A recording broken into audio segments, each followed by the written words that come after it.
Convido os irmãos a abrirmos juntos a passagem registrada em 1 Coríntios, capítulo 3. Primeira carta de Paulo aos Coríntios, capítulo 3. Nós vamos ler os versos 10 a 17.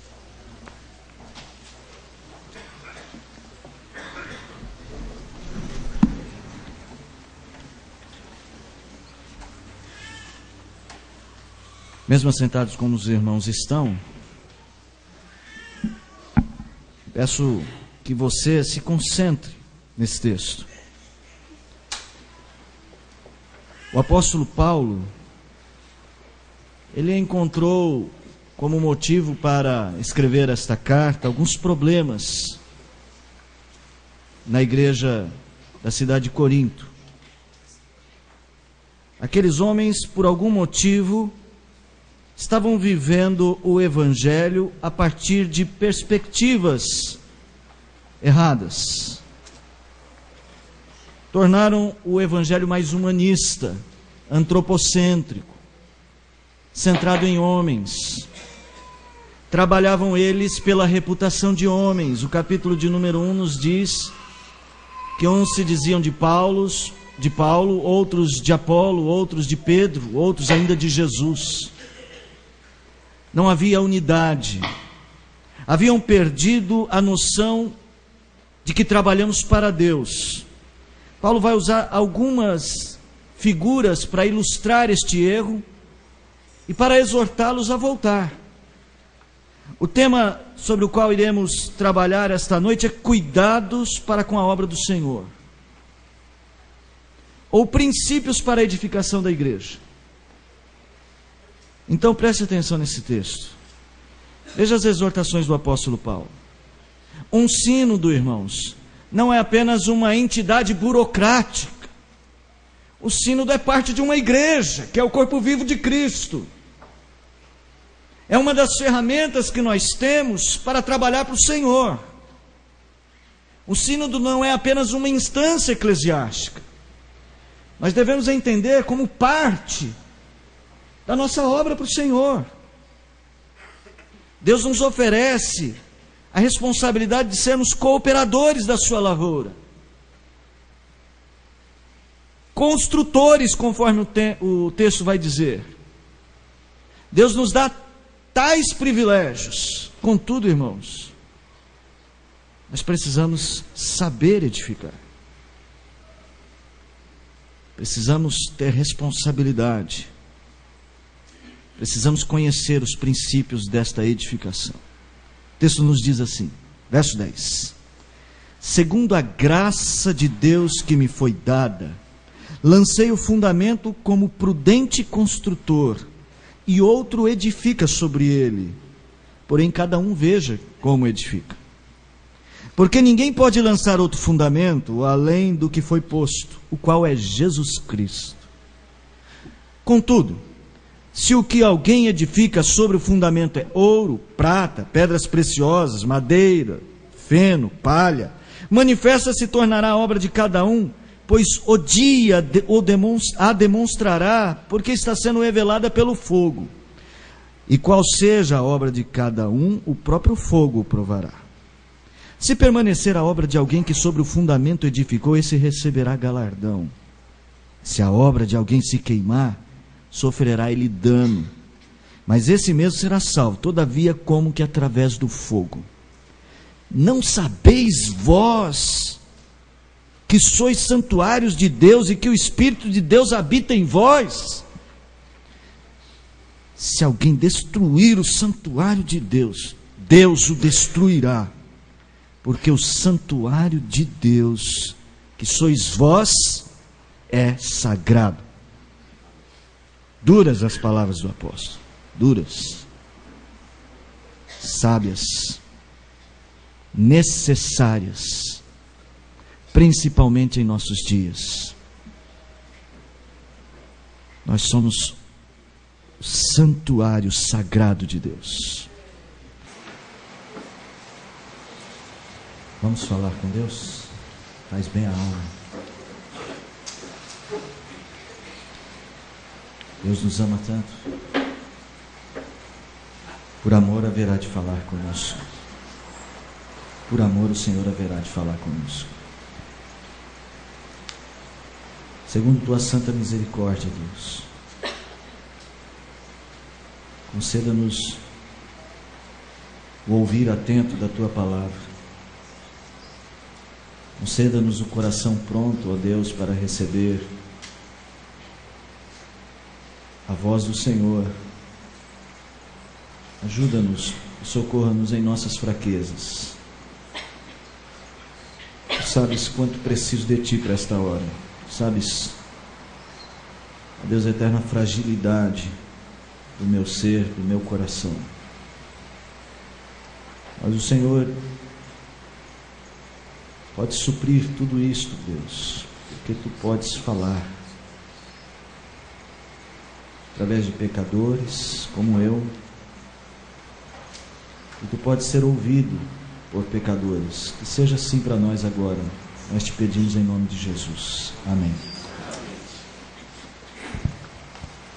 Meus irmãos, conta-se que numa grande, uma vultuosa obra, em uma das laterais do prédio, havia 2 pedreiros assentando tijolos.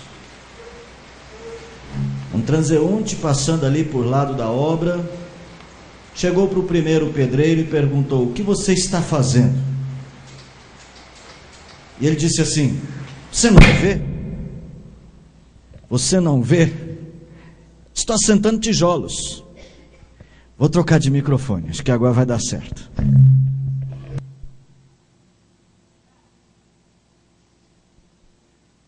Você não vê? Opa!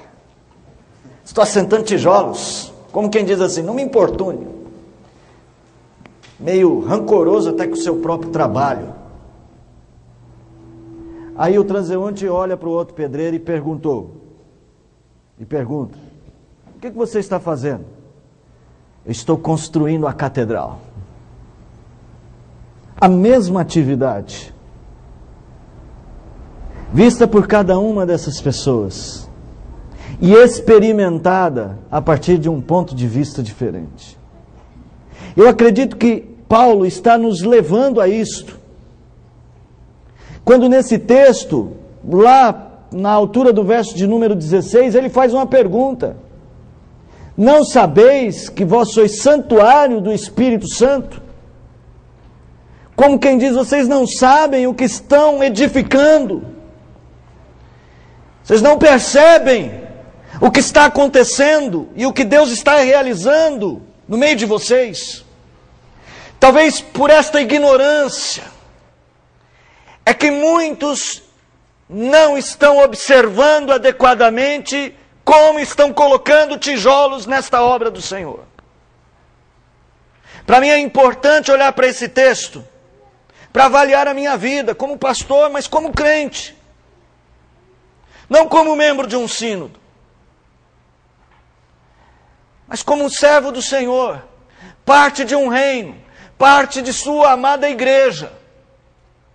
Porque dia a dia nós colocamos tijolos, mas para alguns dos irmãos, eu estou só colocando tijolos. Mas há outros que aprendem e que entendem que isso é parte de algo glorioso, que é a igreja do Senhor, que é a noiva de Cristo, que é aquela pela qual Ele deu o seu Filho, o seu bem mais precioso, a menina dos olhos de Deus. Irmãos, nós não fomos chamados para instituições humanas.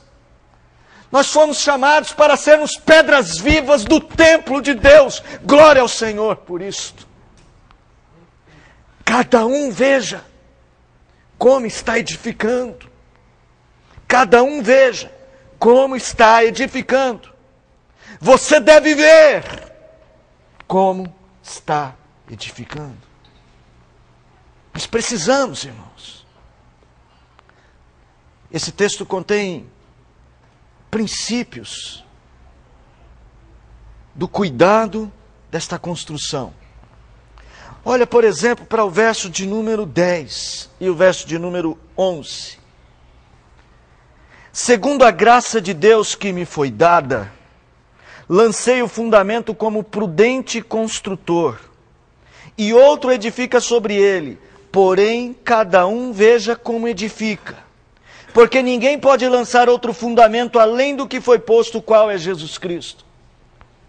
Um princípio fundamental, para que você como crente alcance o privilégio de entregar a sua vida a Deus como uma obra bem construída, um local bem acabado, é que você saiba que devemos cuidar para não nos esquecer de que esta obra é do Senhor e não sua, que não pertence a homens, mas pertence a Deus. Inclusive o apóstolo Paulo diz que nem a própria vida pertence a mim mesmo, mas pertence a Deus. Quer vivamos, quer morramos, somos do Senhor. Depois que fomos comprados na cruz, não podemos mais construir de qualquer maneira. Os crentes de Corinto haviam perdido a perspectiva da centralidade de Deus na sua obra. Eles haviam se inclinado para os interesses humanos. O texto diz que eles estavam fazendo disputas de líderes. O texto chega a nos dizer que estes homens estavam querendo ser mais sábios que os outros, que era a sabedoria humana que eles achavam que os distinguia. Eles estavam colocando todo o seu empenho, toda a sua força naquilo que eles achavam que tinham de melhor, ou seja, suas qualidades pessoais. O apóstolo Paulo, no capítulo de número 1, no verso de número 26, diz assim: olhem para vocês, olhem para a vossa vocação. Não foram chamados muitos sábios segundo a carne, nem muitos poderosos, nem muitos de nobre nascimento, pelo contrário. Deus escolheu as coisas loucas do mundo para envergonhar os sábios, e escolheu as coisas fracas do mundo para envergonhar as fortes. Verso de número 29, a fim de que ninguém se glorie na presença de Deus. O apóstolo Paulo, no capítulo de número 2, vai dizer assim: sabe por que vocês são assim?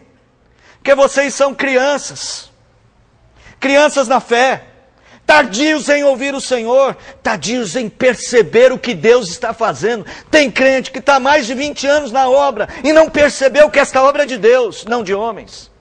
Se escandalizam com os homens, desistem da obra.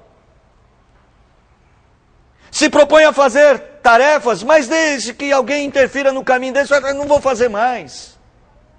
Esta é a obra de Deus e não de homens. É isso que Paulo está dizendo. Só para você ver como isso está no contexto de Paulo, ele vai dizer assim: olha, o que planta não é nada, não é só mais o que planta, nem o que rega é alguma coisa. É Deus que dá o crescimento. E ele agora usando então esta analogia mais da cidade, né, da construção, ele começa dizendo assim, ele fala que ele, Paulo, é um prudente construtor. Mas Paulo não está dizendo que ele, Paulo, construiu. Ele diz: a graça que me foi dada. A graça de Deus. Se Paulo teve o privilégio de chegar na igreja de Corinto, ou na cidade de Corinto, e ali pregar o Evangelho, e pessoas se converterem, e pessoas amarem ao Senhor Jesus, pessoas terem transformação de vida, pessoas encontrarem um caminho diferente para a sua vida, pessoas sendo resgatadas, quem sabe dos vícios, da prostituição, da adoração de ídolos. Nada disso era obra de Paulo. Paulo diz: isso foi graça que me foi dada, porque é Deus quem faz. O apóstolo Paulo diz que ele é um prudente construtor. A palavra grega é arquiteto.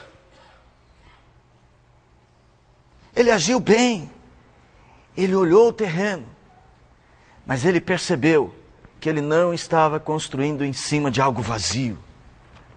O texto vai dizer: ninguém pode lançar outro fundamento além do que foi posto. O fundamento é Jesus Cristo. Olha que interessante, Paulo está dizendo que o fundamento é Jesus Cristo, que seria uma tolice tentar construir a obra sem olhar o fundamento.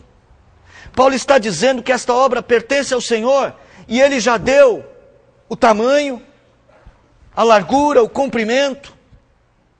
Ele já disse como que esta obra tem que ser construída. Ele deu os parâmetros. Às vezes, irmãos, nós queremos reinventar o cristianismo hoje. Eu vejo que hoje tem se tornado cada vez mais comum a gente dizer, olha, o cristianismo lá para trás não serve mais, era antiquado, vamos reinventar o cristianismo. Ninguém pode lançar outro fundamento. Há crentes fazendo isso na sua vida, pessoal. Há crente tentando lançar outro fundamento na sua vida pessoal, tentando fazer um puxadinho. Olha, eu faço tudo que Cristo manda, mas isso aqui é o meu puxadinho. E eu vou te dizer como é feio o seu puxadinho. Porque o seu puxadinho não combina com o fundamento. Mas sabe por que você está construindo puxadinhos na sua vida? Porque você não entendeu. Você pertence a Deus. Tem o puxadinho do louvor para alguns, tem o puxadinho da pregação para outros, tem o puxadinho da obra social, onde ele se sente o rei. Ele diz, isso aqui é meu, faço do meu jeito. É como se ele soubesse construir melhor que Deus. Ninguém pode lançar outro fundamento, porque o fundamento é Jesus Cristo. Interessante Paulo não usar aqui apenas Cristo, não usar apenas a ideia de Messias. Ele se volta aparentemente para a ideia da figura humana de Cristo. Jesus Cristo. É a vida de Jesus. Porque nós construímos com a nossa vida. É olhar para Jesus. É o que Paulo vai dizer mais à frente aqui no texto. Sede meus imitadores, como eu sou de Cristo.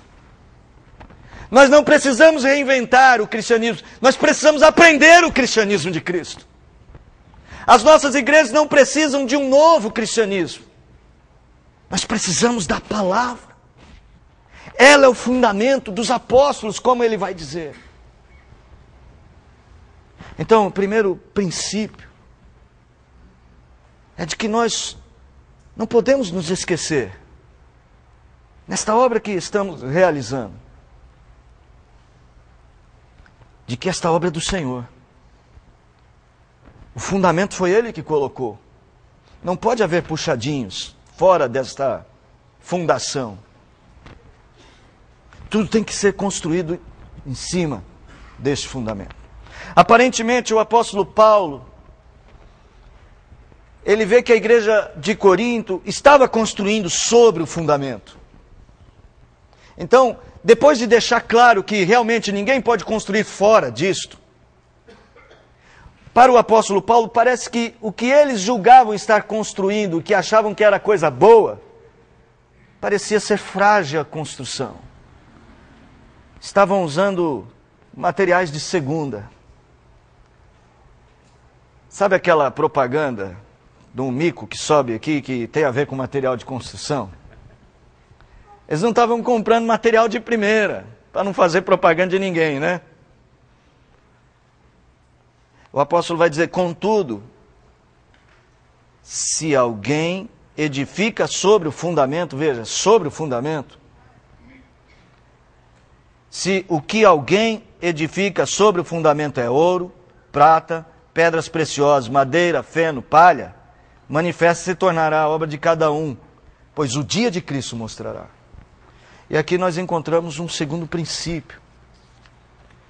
Um princípio que não podemos nos esquecer. De que temos que construir com responsabilidade. Não é também oba-oba. Com a desculpa de que somos bíblicos. Acha um texto bíblico que já me encaixa ali e fala, tá vendo, ó, tá certo aqui. E a gente começa a construir. Nós temos que construir com responsabilidade, irmãos. Porque tem gente que não está fazendo puxadinho. Mas está colocando material de quinta categoria na obra que está fazendo. É aquela torneira que a primeira vez que vai girar, já sai água, cai no rosto. Veja, eu quero que você olhe o seguinte. O que nós estamos fazendo aqui é diferente de todo o restante do que fazemos na nossa vida. Primeiro porque é para Deus que estamos trabalhando. E em segundo lugar, é que as repercussões do que nós estamos fazendo aqui são eternas. Por isso a responsabilidade. Por isso ele diz no verso de número 10, cada um veja como edifica. Essa é a frase que controla o texto. Essa é a frase que vai dizer, olha, o que eu quero dizer para vocês é chamar vocês à responsabilidade de como vocês estão fazendo a coisa. Nós temos irmãos que não pegam na palavra do Senhor um dia da semana, vão lembrar da Bíblia no domingo. Outros que não têm sequer uma hora de oração na sua semana. Estão tomando decisões sérias. Algumas delas, inclusive, que tem a ver com a igreja. E não estão fazendo com responsabilidade. Todos nós erramos. Eu não acredito que conseguiremos chegar diante do Senhor no dia e tudo que nós fizemos vai estar totalmente perfeito, tudo de ouro. Eu tenho certeza que há muita palha, muita madeira, muito feno na nossa vida. Nós somos pecadores, nós erramos. Nós nos distraímos, nós nos encantamos com a vida, com o mundo. Mas nós temos um chamado à responsabilidade. Isso se chama arrependimento. Isso se chama busca intensa do Senhor. Porque nós podemos substituir materiais velhos por materiais novos. O texto diz o seguinte: construir com responsabilidade, em virtude dos valores eternos, estão nesse texto à medida que, quando chegar o dia, no dia de Cristo, a obra de cada um será demonstrada, será revelada pelo fogo. E aqui é curioso que nós temos dois tipos de materiais, sim. Nós temos ouro, prata e pedras preciosas de um lado, e temos madeira, feno e palha do outro. Quando você lança fogo, quando você lança provas sobre isto, os que são feno, palha, madeira, queimam, desaparecem. Mas o ouro, a prata e as pedras preciosas são aperfeiçoadas, porque são purificadas. O apóstolo Paulo nos chama a construir com mais consistência a nossa vida com Ele, com Deus. Ele é o Senhor da obra. Jesus é o exemplo, Jesus é o fundamento. Não passe para lá, não passe para cá. O que você põe sobre o fundamento tem que combinar com o fundamento. Deus me deu um privilégio antes de ser chamado para o ministério. Ou, na verdade, Ele me chamou para o ministério e eu tentei ir para o meu ministério. Fui trabalhar em obras, trabalhei em muitas obras, construções grandes, pequenas. E eu, depois de que fui para o seminário, depois de peregrinar e apanhar bastante, eu cheguei à conclusão que Deus queria me ensinar alguma coisa de obra. Não era para ficar construindo igreja, não. Prédio. Eu acho que era para olhar para um texto como esse e entender sobre o fundamento. Uma das partes mais importantes de qualquer construção é o que vulgarmente a gente chama de base, alicerce, baldrames. Esse prédio aqui do lado está parado, esta obra, e eu tive o privilégio de vê-la acontecendo. Porque você não imagina o que tem aí na terra, de tubulão, caixas de concreto enorme, blocos de fundação enormes, concreto de primeira, aço de primeira. Eu conheço o proprietário aqui, ele disse, eu vou gastar muito, mas vou construir uma coisa que não vai cair. Quando Paulo usa este exemplo de construção, o mundo greco-romano tinha muitas construções. E uma coisa que os gregos e os romanos faziam muito bem era a fundação. Eles investiam muito na fundação, tanto é que hoje você ainda vê esses patrimônios aí, caiu tudo, o que tem lá são as fundações. Então quando Paulo usa esse exemplo, Paulo sabe o que ele está dizendo, e aquelas pessoas entendiam muito bem. Meus amados irmãos, o que nós vamos pôr na nossa vida sobre o fundamento, tem que combinar com o fundamento. A nossa vida tem que combinar com a vida de Jesus. Nós temos que refleti-lo. As pessoas têm que olhar para nós e saber que na base da nossa vida está Jesus. Mas quando Ele olha para a sua vida, quando Ele olha para a minha vida, o que as pessoas lá fora veem? Elas veem Jesus? Elas sabem que no fundamento dos meus princípios, dos meus valores, da minha dedicação, das coisas que eu aprecio, está Jesus Cristo. Imagine o exemplo de Jesus. Pai, não a minha vontade, mas a tua. Isso é real para você? Olhe para os exemplos de oração. Ou você é como Pedro, Tiago e João, não consegue ficar 1 hora para orar com o Senhor. A minha comida e a minha bebida, disse o Senhor, é fazer a vontade de meu Pai. E a sua também? Ou você é como aquele crente, que se a vontade de Deus choca contra a sua, você escolhe a sua. Que é fácil, né? Parece que a gente consegue enganar Deus, mas não consegue. Cada um veja como edifica. O ponto de Paulo é que os materiais devem ser condizentes com o fundamento. O Senhor está provando a nossa vida. Mais para frente nós vamos falar um pouco sobre isso, quando falarmos dos versos 16 e 17. O ponto é mostrar que nós podemos errar colocando os materiais errados nessa construção. Afinal, somos pecadores. Mas nós não passaremos ilesos desta prática. Não pense você que nós estamos lidando com um Deus complacente, aceita tudo. Nós podemos ser assim, Ele não é. O dia demonstrará.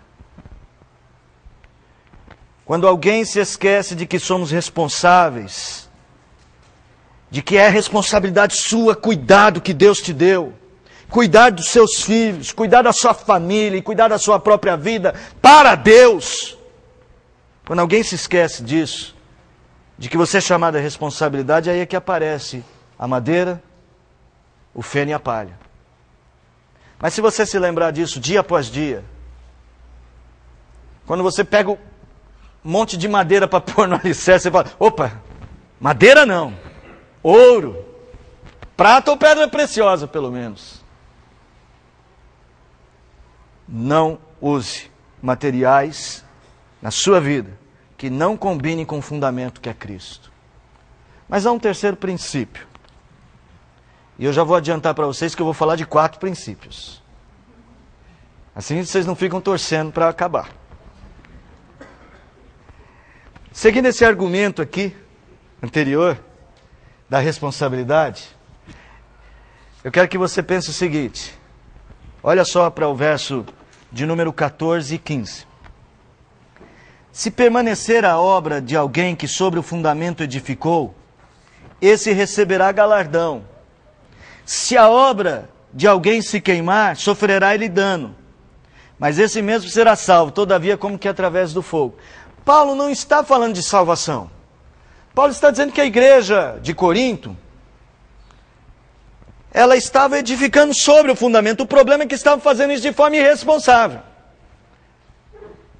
Meu Deus, se Paulo vivesse hoje, ele visse o que a gente conseguiu fazer com o evangelho por aqui. Se ele estivesse na igreja brasileira e ele ligasse a TV, deixa eu ouvir a palavra do Senhor. Meu Deus, Paulo, não sei o que ele ia dizer num texto como este. Eu acho que ele não ia escrever uma carta, ia gravar um DVD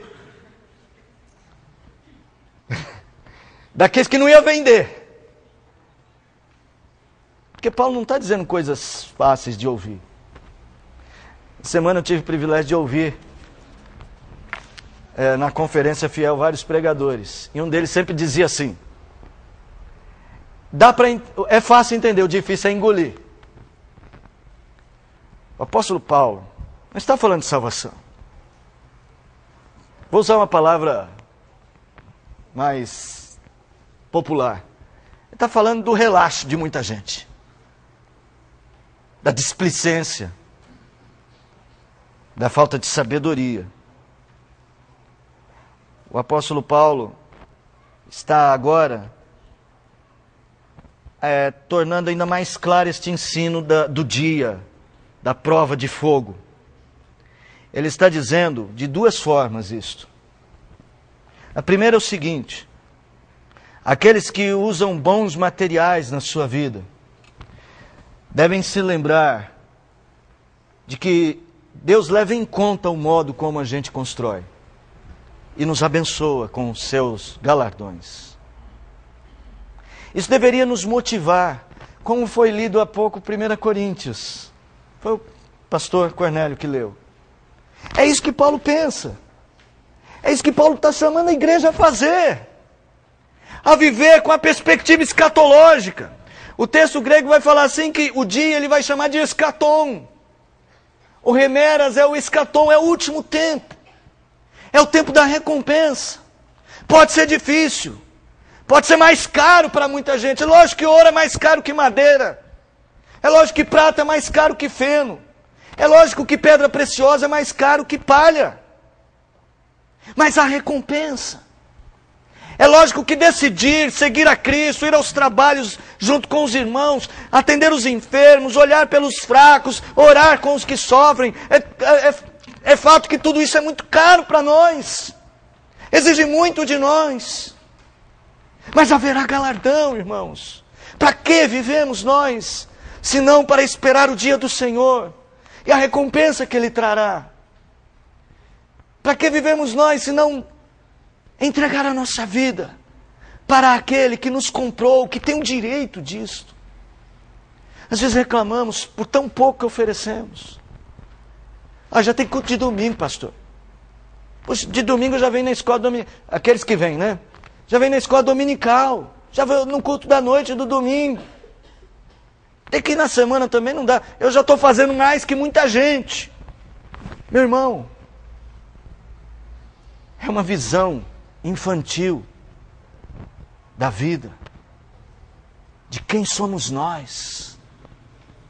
Do que Deus está realizando aqui. Os crentes de Corinto eram crianças. E só podiam tomar leite com água. Tipo C, daqueles de saquinho, aqueles lá do meu tempo. Tá certo, as pessoas não querem leite com gordura, né? Porque elas não querem engordar. E muitos crentes também não querem substância. Pastor, o sermão já passou de 20 minutos. Já começa os crentes. Meu Deus do céu, esse pastor está dando cãibra. A gente quer coisa suave. Pastor, tem jeito de o senhor falar hoje das ruas de ouro do céu? Tem jeito de o senhor falar hoje das grandes nuvens de flocos, as flocos de nuvens que haverá lá no céu para a gente descansar? Gente, não tem nada, não tem essa nuvem lá não. As pessoas não querem falar da vida. Não querem ouvir sobre responsabilidade, não querem assumi-las. Não querem pagar o preço. Mas se queremos pôr bons materiais, temos que pagar o preço. E o que Paulo está dizendo, quem paga o preço, não trabalha em vão. Não trabalha em vão. Mas há o outro lado, né? O outro lado. É o lado do verso de número 15. Se a obra de alguém se queimar, sofrerá ele dano. É difícil entender o que Paulo queria nos explicar acerca deste dano, mas deixa eu dar a minha opinião sobre esse texto.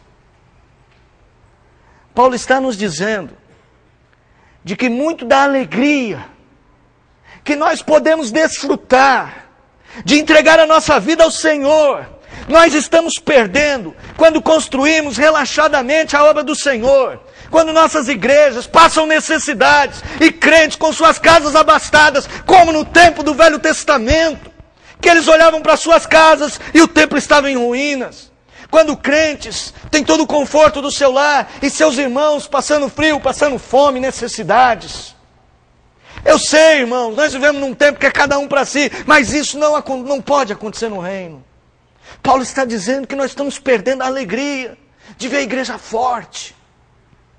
Porque estamos omitindo nosso dom. Estamos omitindo nossos talentos. Oh, meu Deus, o conjunto de louvor da minha igreja está faltando um violão, nós estamos tocando só contrabaixo, imagina só, né? Da música aí. Não sei se estou falando alguma heresia. Heresia musical. Nós estamos tocando só contrabaixo. A gente canta, mas fica meio tom. E o irmão que toca um violão, que é uma maravilha. Ele está sentado lá.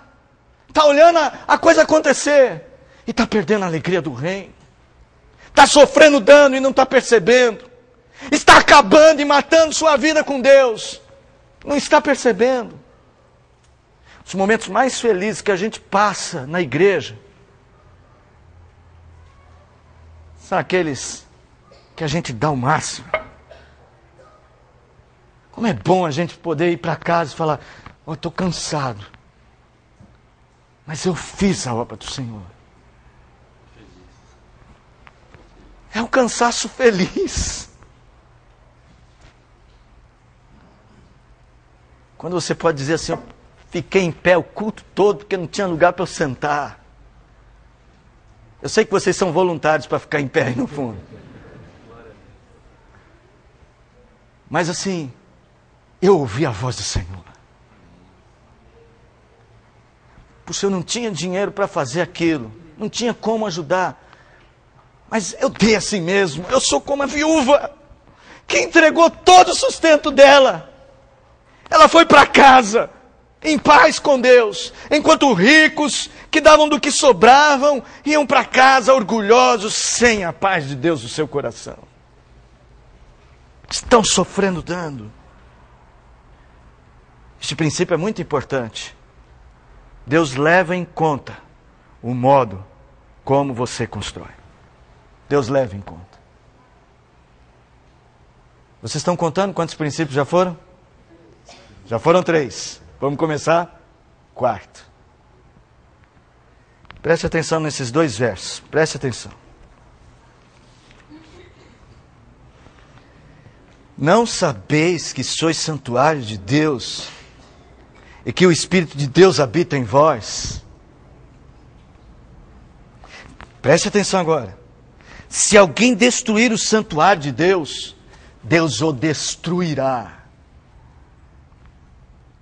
Porque o santuário de Deus, que sois vós, é sagrado. Que palavra dura. Que palavra necessária, irmãos. É necessária esta palavra nos dias de hoje. Que você esteja atento. Esta pergunta que Paulo faz é uma pergunta que, para a reflexão, nós somos a igreja do Deus vivo. Nós somos o corpo de Cristo. Nós somos a noiva do Senhor. Nós somos o seu bem mais precioso que Ele comprou com a morte de seu próprio Filho, Jesus Cristo. Eu sou o santuário do Senhor porque Ele enviou o Consolador, o selo, para viver em mim, para me guiar, para me dirigir.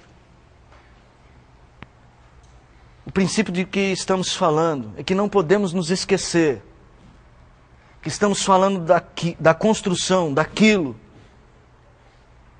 ao que Deus deu mais valor. Deus não olhou para os sábios gregos. Deus não olhou para a sabedoria rabínica dos fariseus. Deus não olhou para os grandes povos da terra. Deus não olhou para os palácios de Jerusalém. Deus olhou para os pescadores. Deus olhou para os pecadores. Deus olhou para as coisas loucas deste mundo. Deus olhou para as coisas fracas deste mundo. E o valor então não está em nós, mas é o valor que Deus dá a nós. Nós temos de construir algo que seja digno deste amor que Deus se revelou por nós. E essa construção tem um nome. Se chama amor a Deus sobre todas as coisas. E a sua obra, a vida do nosso próximo, a vida do nosso irmão. Havia brigas na igreja de Corinto. Eles não estavam praticando o amor, por isso há um capítulo aqui tão importante sobre isto. Queriam sobressair-se, um ser mais que o outro. E há um capítulo falando, vocês são um corpo só. Façam isso por amor. O amor deve ser a força que nos move no reino de Cristo Jesus, no serviço do Senhor. Nós somos o bem que Deus conquistou para si mesmo. Nós somos filhos de Deus. O apóstolo Paulo está dizendo que quando eu não faço, quando eu não trabalho em prol da beleza da igreja de Cristo, quando eu destruo o santuário de Deus, que Deus me destruirá. E aí a gente tem uma pergunta, como assim Deus vai nos destruir se não fizermos o que é certo? Eu acredito que esse destruir, como na Septuaginta essa mesma palavra está usada em Jeremias, no capítulo de número 19, lá na casa do oleiro, quando o oleiro quebra o vaso, e destrói o vaso. Deus está falando de que Ele vai fazer isso conosco. Porque Deus não permitirá que a casa do Senhor, a noiva de Cristo, cresça com defeito. Ao contrário, ela será perfeita, sem mácula, nem ruga. Ela não terá defeitos. Então Ele vai corrigir. É como você que já contratou um pedreiro. Você chegou lá, bateu o olho naquela parede e falou, meu Deus do céu, o que aconteceu aqui? Aí você chega para o pedreiro e fala, quebra essa parede e faz de novo. Deus trabalhará a sua vida. E talvez já esteja trabalhando. Talvez essa mensagem de hoje já seja a primeira marretada nessa parede. Que, como diz o famoso escritor que eu esqueci o nome agora. Meu Deus, estou ficando velho e a memória está fugindo. Que escreveu simplesmente como Max Lucado. Simplesmente como Jesus. Deus nos ama tanto que se recusa a deixar-nos como estamos. Ele fará uma obra nova em nós, irmãos. Vocês creem nisso?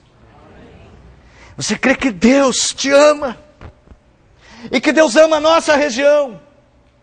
Que Deus ama as nossas igrejas? Que nós temos 1001 defeitos, muita madeira, muito feno, muita palha, muita discussão insensata em nosso meio. E muita preguiça. E muito murmúrio. Mas que Deus ainda assim ama esse povo.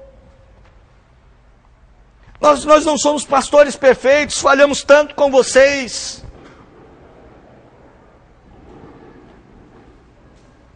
Mas deixa eu defender também o sindicato, e vocês também não são perfeitos. Como às vezes dão trabalho para a gente. Quer pastorear, a ovelha está sempre dando um jeitinho. É ela que corre atrás do lobo. E assim mesmo Deus nos ama. E assim mesmo está disposto a tratar e a curar o santuário de Deus. Porque um dos problemas desta igreja era o orgulho. O orgulho. O orgulho nasce num coração que não entende que Deus é o Senhor da obra. O orgulho nasce num coração de quem valoriza mais suas opiniões pessoais e não a de Deus. O orgulho nasce no coração de pessoas que estão fazendo puxadinho de pessoas que estão... Aliás, o próprio fazer puxadinho já é sintoma do orgulho. O orgulho nasce de quem tem muito feno, muita madeira e muita palha na vida. O orgulho nasce no coração de pessoa que não tem uma visão escatológica, uma visão da glória de Deus. Como dizia Jonathan Edwards, coloque em meus olhos a visão da eternidade. Que eu ande nesta vida, na perspectiva do céu, e eu saiba que meu Deus me aguarda, para que cada dia, cada circunstância, cada momento seja vivida para o Senhor, de acordo com aquele fundamento, combinando com o fundamento. E que Deus tire o feno, tire a madeira, tire a palha, Senhor. Tira isso de nós. Tira a nossa insensatez. Tira as nossas discussões bobas do nosso meio. Fortaleça a nossa fé, para que construamos coisas dignas do fundamento que é Cristo Jesus. E eu quero encerrar falando sobre esta obra aqui no Sínodo. Irmãos, nós somos a primeira geração deste Sínodo. Eu já vou repetir, o Sínodo não é apenas uma instância burocrática da igreja. O Sínodo é parte, é ferramenta para a igreja. Nós, pastores e presbíteros do Sínodo Paulistano, temos o desejo de que as igrejas participem da vida deste Sínodo. Que você não se omita. Nós temos, segundo as contas do reverendo Paulo, quantos milhões de pessoas aqui na nossa região? Parte da região leste, junto com parte da região sudeste, 1,5 milhão. 1,5 milhão de pessoas é a população da nossa região. E nós não chegamos a 1.500 membros nas nossas igrejas. É a hora da gente construir. Nós estamos num tempo em que as drogas estão matando não só os jovens, estão matando a sociedade. A gente fala, o diabo está destruindo a família. E está mesmo. Mas as drogas, para mim, são um carro-chefe. Nós não temos um trabalho social. Temos uma sala de NA em uma das nossas igrejas, de narcóticos anônimos. Uma. Mães estão deixando seus filhos de qualquer jeito e nós, presbiterianos, não temos uma creche. Nós aqui não temos uma escola. Nós não dirigimos um hospital. Aí nós vamos reclamar do governo. Vamos falar que o governo não presta. Vamos falar que os políticos são mentirosos. E para falar a verdade, acho que a gente não está mentindo. Mas nós estamos olhando só para fora. Proposta do Sínodo Paulistano é unir os presbitérios, não desuni-los. É unir os presbitérios com mais força. Até burocraticamente com mais autoridade. Para trabalhar em prol do povo da igreja. E trabalhar mostrando Cristo para essa sociedade. No boletim eu escrevi uma mensagem sobre isso. E lá no finalzinho, está aí na página 2, ele nos designou para darmos fruto. E o nosso fruto tem que permanecer. O último parágrafo diz assim, eu ouvi isso de um pastor. Disse um pastor certa vez, um gafanhoto é um frágil e quase inexpressível inseto. Até as crianças querem brincar com um gafanhoto. Aí ele pula. ele foge. Mas quando ele se une a uma nuvem de gafanhotos, possui uma força incontrolável.